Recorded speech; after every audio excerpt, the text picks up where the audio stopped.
અંબાજી નજીક યાત્રાળુઓથી ભરેલી ખાનગી લક્ઝરી બસ પર પથ્થરમારો કરવામાં આવ્યો।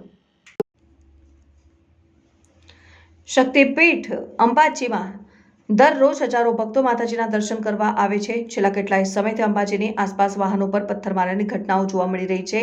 ગત રાત્રે અંબાજી નજીક યાત્રાળુઓથી ભરેલી ખાનગી લક્ઝરી બસ પર પથ્થરમારો કરવામાં આવ્યો હતો। અંબાજી તરફ જતા તમામ રસ્તાઓ ડુંગરાળ વિસ્તારોમાંથી ઘેરાયેલા છે। કેટલાક અસામાજિક તત્વો તેનો ફાયદો ઉઠાવીને પથ્થરમારો કરીને ભાગી જાય છે।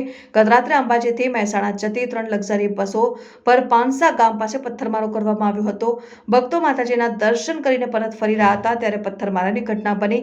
કેટલાક અસામાજિક તત્વોએ બસના આગળના કાચ પણ તોડી નાખ્યા અને સદનસીબે આ ઘટનામાં તમામ શ્રદ્ધાળુઓનો આબાદ બચાવ થયો। આ અંગે સ્થાનિક પોલીસને જાણ કરવામાં આવી હતી કે ઘટના બાદ પોલીસે જુદી જુદી ટીમો બનાવીને વધુ તપાસ હાથ ધરી છે કે યાત્રાળુઓની બસ પણ કોણે પથ્થરમારો કર્યો। સાથે લોકોએ પોલીસ પેટ્રોલિંગ વધારવાની પણ માંગ કરી છે। પથ્થરમારાની સતત ઘટનાઓને કારણે યાત્રિકોમાં ભયનો માહોલ જોવા મળી રહ્યો છે। મહેસાણાથી અંબાજી દર્શન કરવા આવ્યા હતા અને દર્શન કરીને પરત અમે અંબાજીથી મહેસાણા અરાઉન્ડ 8:30 વાગ્યાની આસપાસમાં અમે રિટર્ન થતા હતા।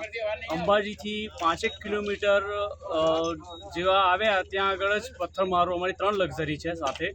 એમાંની પહેલી લક્ઝરી જે ખરી એનો પ્રયત્ન કર્યો તેમાં કાચ આખો ફોડી નાખ્યો અને ટોટલ 3 લક્ઝરીના થઈને 150 માણસો અમારા છે જેને જે ખરું ને એ 3 લક્ઝરીમાં પથ્થરમારો કરીને આ ગાડી જે કરીને એને નુકસાન કર્યું છે। જે તમે મારી પાછળ જોઈ રહ્યા છો એ તમારે જે ખરું ને આગળનો ફ્રન્ટ કાચ તોડી નાખ્યો છે અને ઘણું નુકસાન થયું છે લક્ઝરીનું। તમારું નામ?